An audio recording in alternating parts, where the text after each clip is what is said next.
Breaking చూస్తున్నాం. పాకిస్తాన్ బుద్ధి ఇంకా మారలేదు. మరోసారి కాల్పుల విరమణను ఉల్లంఘించింది పాకిస్తాన్. సాంబా కతువా సెక్టార్స్ లో డ్రోన్ దాడులు చేసింది. ఇప్పుడు పాక్ డ్రోన్లను అడ్డుకుంది భారత ఆర్మీ. అయితే కాల్పుల విరమణను ఉల్లంఘించినటువంటి పాకిస్తాన్ సాంబా కతువా సెక్టార్స్ లో డ్రోన్లతో దాడులకు విరుచుకుపడింది. పాక్ డ్రోన్లను ఎక్కడికక్కడ భారత రక్షణ వ్యవస్థ అడ్డుకోవడం జరిగింది.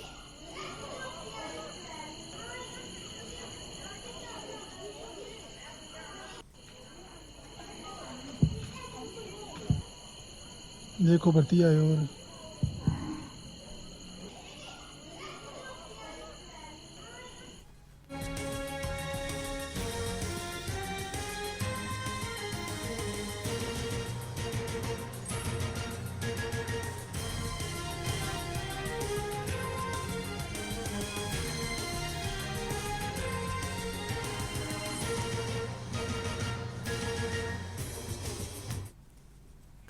మళ్లీ జమ్మూ, పంజాబ్, రాజస్థాన్ లో ఇప్పటికే సరిహద్దు ప్రాంతాల్లో బ్లాక్అవుట్ ప్రకటించారు. అక్కడ పరిస్థితులు మళ్లీ తీవ్రతరం అయ్యే అవకాశం ఉండడంతో అక్కడ బ్లాక్అవుట్ ప్రకటించడం జరిగింది. జమ్మూ నుంచి పూర్తి అప్డేట్స్ అందించడానికి మా ప్రతినిధి రాజు లైవ్ లో జాయిన్ అవుతున్నారు. రాజు, ప్రస్తుతం అక్కడ పరిస్థితి ఏ విధంగా ఉంది?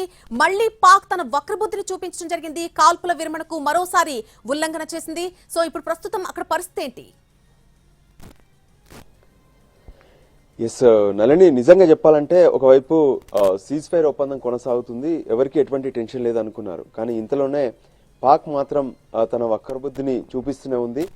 డ్రోన్స్ కలకలం మళ్ళీ కనిపిస్తున్నది. మనం చూస్తున్నాము జమ్మూ సంబంధించి ఏదైతే ప్రత్యేకంగా అటు సాంబా సెక్టార్ లో ఉన్నటువంటి పరిస్థితుల్లో మనం చూస్తున్నాం. మొత్తం మళ్ళీ కొంత బ్లాక్అవుట్ దిశగా కనిపిస్తుంది. కొంతమంది ఇళ్లలో ఉన్నప్పటికీ కూడా ఎంతో టెన్షన్ గా కనిపిస్తున్నారు.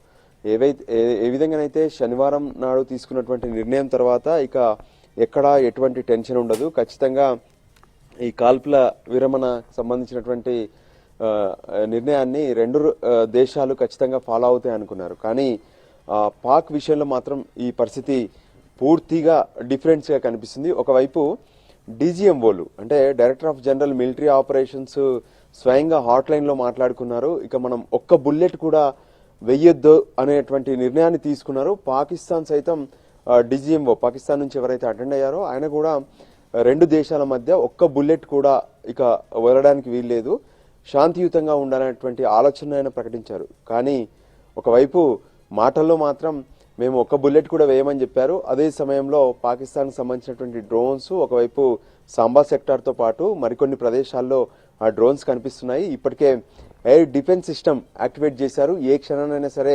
పాకిస్తాన్ పంపిస్తున్నటువంటి టర్కీ డ్రోన్స్ ను ఖచ్చితంగా నిర్వీర్యం చేసే అవకాశాలు స్పష్టంగా కనిపిస్తున్నాయి. మరోపక్క మనం ఉదయం నుంచి చూస్తూనే ఉన్నాము ఏ విధంగానైతే జరిగినటువంటి పరిణామాలు.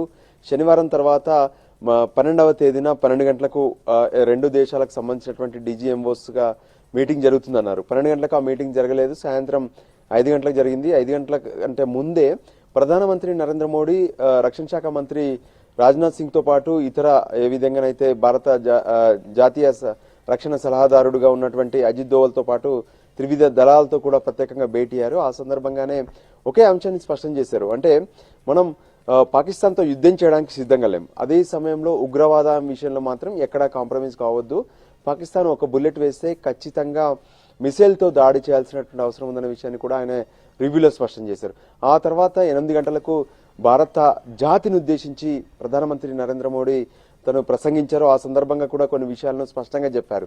ఏ విధంగానైతే పాకిస్తాన్ ఆక్రమించుకున్నటువంటి కాశ్మీర్ ఉందో ఆ విషయంలో భారత్ ఎక్కడా కూడా వెనక్కి తగ్గేది లేదు, ఖచ్చితంగా అది భారత్దే, దాన్ని ఆక్రమించుకొని తీరుతామనే విషయాన్ని స్పష్టం చేశారు. అదే సమయంలో ఎక్కడైతే పాకిస్తాన్ పదే పదే న్యూక్లియర్ బాంబు అంటే అణుబాంబును మేము వేస్తామంటూ బెదిరిస్తూ ఉంది, కానీ భారత్ ఆ విషయంలో ఎక్కడా కూడా భయపడట్లేదు. పాకిస్తాన్ లో ఉన్నటువంటి ఉగ్రవాదాన్ని, ఉగ్రవాద శిబిరాలను ధ్వంసం చేయడంలో ఏ విధంగానైతే సక్సెస్ అయిందో మున్ముందు కూడా ఖచ్చితంగా ఉగ్రవాదుల విషయంలో వెనక్కి తగ్గేది లేదనే విషయాన్ని ప్రధానమంత్రి స్వయంగా చెప్పారు. సో దానికి అనుగుణంగానే ఇక రెండు దేశాల మధ్య పరిస్థితులన్నీ కూడా ఖచ్చితంగా సెటిల్ డౌన్ అయ్యాయి, ప్రశాంత వాతావరణం కొనసాగుతుంది అనుకుంటున్నటువంటి క్రమంలో మళ్ళీ పాకిస్తాన్ మాత్రం కవ్వింపు చర్యలకు పాల్పడుతూనే ఉంది. అంటే శనివారం రోజు చూసాము ఏ విధంగానైతే శ్రీనగర్ లో ఉన్నటువంటి బాదామి బాగ్ అంటే మొత్తం ఆర్మీకి సంబంధించినటువంటి కంటోన్మెంట్ ఏరియా ఉంటుంది, ఆ ప్రదేశంలో కూడా వాళ్ళు దాడి చేసేందుకు ప్రయత్నం చేశారు. డ్రోన్స్ ను వెంటనే ఏదైతే ఎయిర్ డిఫెన్స్ సిస్టమ్ అటాక్ చేసింది, వాటిని నిర్వీర్యం చేసింది. ఈ రోజు ఏదైతే భారత ఆర్మీకి సంబంధించినటువంటి త్రివిధ దళాల ప్రెస్ మీట్ లో కూడా అదే విషయాన్ని స్పష్టం చేశారు. ఏ విధంగానైతే పాకిస్తాన్ వేస్తున్నటువంటి టర్కీకి సంబంధించినటువంటి డ్రోన్స్ కావచ్చు, చైనా నుంచి దిగుమతి చేసుకున్నటువంటి మిసైల్స్ కావచ్చు, వాటిని ఎక్కడికక్కడ భారత్ ఏ విధంగానైతే అడ్డుకుంటుంది, వాటిని నాశనం చేస్తుంది. అయినప్పటికీ కూడా పాకిస్తాన్కి సంబంధించినటువంటి విషయంలో కొంత వాళ్ళ వైఖరి మాత్రం వాడట్లేదు. అంతేకాదు కొన్ని ఏవైతే సెక్టార్స్ ఉన్నాయో, అంటే పాకిస్తాన్ భారత్కు మధ్య ఉన్నటువంటి సెక్టార్స్ లో నియంత్రణ రేఖ వద్ద కూడా కొంత కాల్పుల కలకలం కూడా కనిపిస్తుంది. అది భారత్ పాక్ మధ్య ఏ విధంగా షెల్లింగ్ కూడా జరుగుతుంది. సో ఏ విధంగానైతే గత 6 రోజులుగా ఉన్నటువంటి పరిస్థితులు నిజంగా ఊపిరి పీల్చుకున్నంత పని కనిపించింది. అంటే రిలాక్స్ అవుతున్నారు జనమంతా. కానీ ఈలోగానే పాక్ మాత్రం ఒకవైపు చర్చల పేరుతో ముందుకు వస్తూనే మరోపక్క తన వక్రబుద్ధిని చూపుతున్నటువంటి పరిస్థితి కనిపిస్తుంది. అదే సమయంలో భారత్కు సంబంధించినటువంటి ఏదైతే త్రివిధ దళాలు మాత్రం సిద్ధంగా ఉన్నాయి. ఒకవైపు ఏ విధంగానైతే ఎయిర్ ఫోర్స్ కావచ్చు, ఆర్మీ, బార్డర్ లో ఉన్నటువంటి ఆర్మీ, మరోపక్క అరేబియా సముద్రంలో ఉన్నటువంటి నేవీ మాత్రం సిద్ధంగా ఉన్నాయి. ఎక్కడ పాక్ ఎటువంటి కవ్వింపు చర్యలకు పాల్పడ్డా సరే పూర్తి స్థాయిలో ఎదుర్కొనేందుకు. ఎందుకంటే ఇప్పటికే రావుల్పిండిలో కావచ్చు, లాహోర్లో కావచ్చు, ఇతర ప్రాంతాల్లో ఉన్నటువంటి పాక్ లాంచింగ్ ప్యాడ్స్ మొత్తం కూడా భారత్ నాశనం చేసింది. అంతేకాదు ఆపరేషన్ సింధూర్ పేరుతో 9 ఉగ్రవాద స్థావరాలపైన కూడా దాడి చేసింది.